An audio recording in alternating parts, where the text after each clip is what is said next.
네, 안녕하세요. 한국에너지기술평가원 AI 디지털 전환실의 김영효 책임연구원입니다.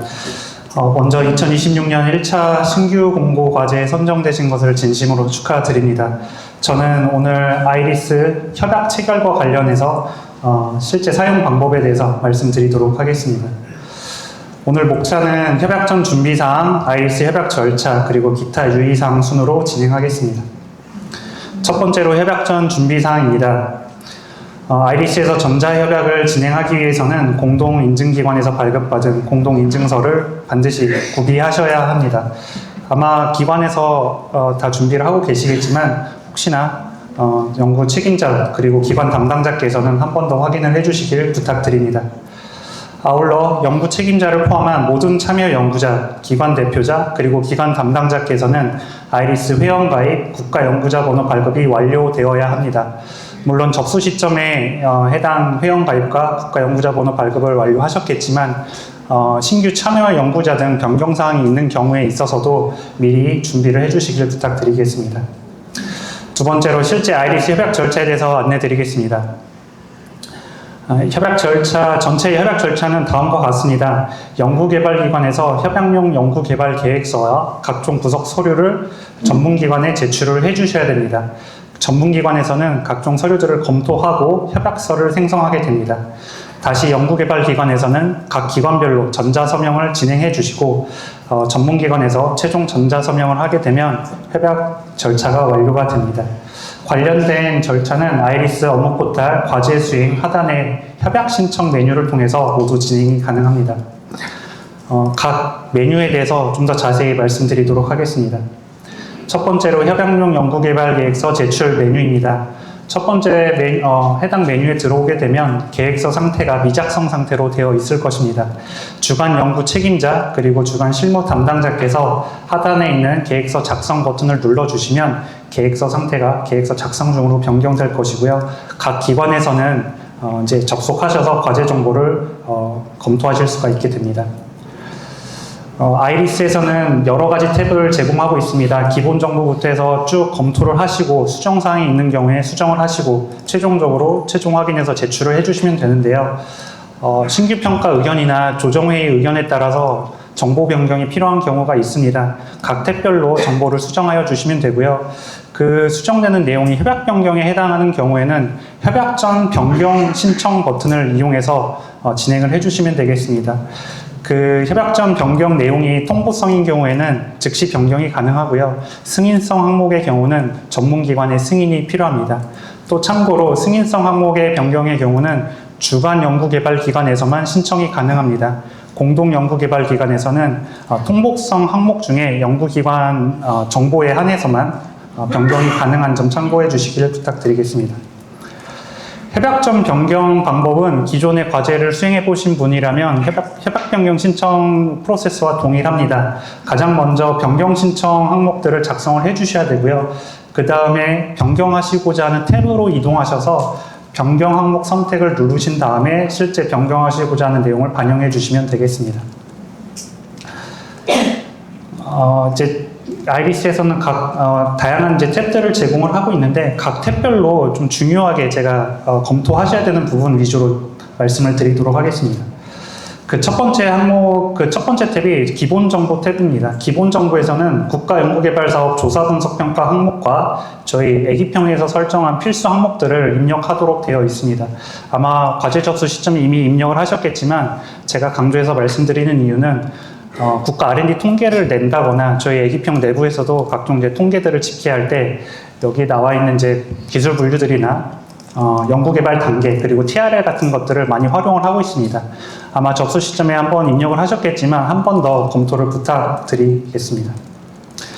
두 번째로는 연구기관 탭입니다. 연구기관 탭에서는 말씀드릴 내용이 많습니다. 그 첫 번째로 혁신법 예외 규정 적용에 관한 내용입니다. 저희 연구개발기관의 현금 부담금의 비율이 관련 법령에 따라 하한선이 정해져 있습니다. 저희 대기업 같은 경우는 이제 15%, 중견기업은 13%, 중소는 10% 이렇게 하한선이 정해져 있는데요. 수요기업처럼 혁신법 예외 규정을 적용해야 되는 경우들이 있습니다. 그러한 경우에는 연구기관 탭에 오셔서 규정 예외 규정 적용 예외 사유를 반드시 클릭해 주셔야 뒷부분에 있는 연구개발비 탭에 가셔서 혁신법에 벗어나는 금액을 입력하셔도 에러가 발생하지 않습니다. 그렇기 때문에 이 부분 꼭 참고하여 주시고요. 두 번째로는 국외 수혜 정보에 관련된 내용입니다. 저희 이제 혁신법 시행령 제9조에 따라서 주관 공동 연구 책임자께서는 연구개발 계획서 제출하실 때 국외 수혜 정보를 포함하여 제출하도록 되어 있습니다. 국외 수혜 정보는 국가연구자 정보 시스템에 가셔서 입력을 기본적으로 하셔야 되고요. 입력이 되어 있는 경우에는 해당 국외 수혜 버튼을 누르시면 그 정보가 이제 표출이 될 것이고요. 본 화면에서는 국외 수혜 정보와 본 과제와의 관련성 여부를 입력해 주시면 되겠습니다. 각 연구 책임자께서 국외 수혜 정보가 없다 하더라도 여기서 동의 버튼을 꼭 누른 다음에 저장을 해 주셔야 됩니다. 실제 국외 수혜 정보를 입력하는 화면은 국가 연구자 정보 시스템에 들어가셔서 국외 수혜 메뉴를 활용하여 주시면 되겠습니다. 국외 수혜 정보에 관한 이제 정의라든지 기준에 관한 내용은 국가연구개발 혁신법 매뉴얼에 자세히 설명되어 있기 때문에 해당 내용 참고를 부탁드리겠습니다. 다음으로는 인건비 최소 계상률에 대한 내용입니다. 저희 에너지기술개발 사업에서는 인건비 최소 계상률을 10% 이상으로 그렇게 규정을 하고 있습니다. 혁신법상의 미지급 계상률이라는 이제 용어를 쓰고 있긴 한데 저희 에너지기술개발 사업에서는 해당 내용을 인정하지 않고 있기 때문에 해당 내용도 좀 참고를 해주시길 부탁드리겠습니다.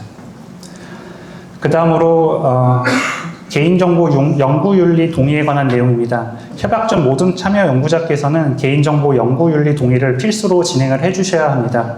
연구윤리 통보는 연구기관별 연구 책임자 실무 담당자께서 해당 연구윤리 동의 안내 버튼을 눌러서 진행이 가능합니다. 각 참여 연구자께서는 아이리스 업무 포탈, 과제 수행, 협약 신청 하단에 개인정보 연구윤리 동의 메뉴에 들어오셔서 동의서에 동의해 주시기를 부탁드리겠습니다.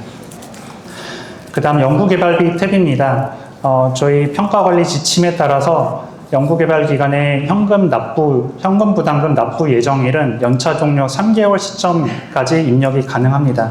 단, 연구개발기간이 6개월 미만인 연차의 경우는 해당 연차 종료 1개월 전 시점까지 입력이 가능하기 때문에 민간부담금 납부 예정일까지 한 번 더 잘 입력을 부탁드리겠습니다. 그리고 나면 이제 주관 연구 책임자께서는 최종 확인 탭에 가셔서 데이터 검증을 완료하시고 제출을 하게 되면 이 협약용 연구개발 계획서 제출과 관련된 절차가 끝이 납니다. 그렇게 되면 이제 저희 전문기관에서는 제출해 주신 서류들을 검토할 것이고요. 협약서까지 생성을 한 다음에 이제 연구개발 기관에서는 전자서명을 진행을 해 주시면 됩니다. 전자서명은 아이리스 업무 포탈 과제 수행 아래 협약 신청 메뉴를 이용해 주시면 되고요. 전자서명이 준비된 상태는 계획서 상태가 검토 완료인 경우에 이제 전자서명을 할 수 있는 상태가 됩니다. 각 연구개발 기관에서는 아래에 있는 상세 버튼을 눌러서 전자서명을 진행해 주시면 됩니다. 한 가지 강조드리고 싶은 내용은 이 해당 메뉴에서 계좌 정보를 입력하도록 되어 있는데요. 기존에 입력하신 계좌 정보가 있으면 한 번 더 검토를 해주시고요. 계좌 정보가 없는 경우에는 행추가를 통해서 계좌 정보를 입력하실 수도 있습니다. 다만 저희 전문기관에서 연구비 집행을 할 때 연구개발 기관명과 그 계좌 정보의 예금 주명이 다른 경우에 연구비 지급이 불가합니다. 그렇기 때문에 꼭 여기 오셔가지고 예금 주명이 연구개발 기관명과 동일한지 한 번 더 확인을 부탁드리겠습니다. 이제 전자협약을 하실 때는 기관별 연구 책임자께서 꼭 확인 버튼을 먼저 눌러주시고요. 전자서명은 기관 담당자 또는 연구 책임자께서 진행이 가능하기 때문에 이렇게 해서 전자서명까지 완료가 되면 협약에 관한 절차는 끝이 납니다. 마지막으로 기타 유의사항 2가지 정도만 말씀드리겠습니다. 저희 에너지기술개발 사업은 관련 법령에 따라서 기관 대표자에 대한 제재 정보와 신용 정보를 조회하고 검토하고 있습니다.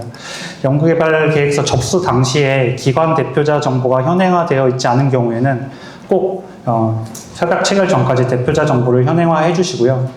기관 총괄 담당자께서 기관 담당자 정보 메뉴에 가셔서 기관 대표자 정보를 수정할 수가 있습니다. 그리고 각 기관의 연구 책임자께서는 협약용 연구개발계획서 제출 메뉴에 가셔서 대표자 정보가 제대로 입력되어 있는지 꼭 확인을 부탁드리겠습니다. 마지막으로 아이리스에서는 온라인 매뉴얼, FAQ, 그리고 자주 묻는 질문지, 고객센터, 다양한 채널들을 운영을 하고 있습니다. 협약 체계와 관련하여 궁금하신 내용은 아이리스를 적극 활용하여 주시기를 부탁드리겠습니다. 이상 발표 마치겠습니다. 감사합니다.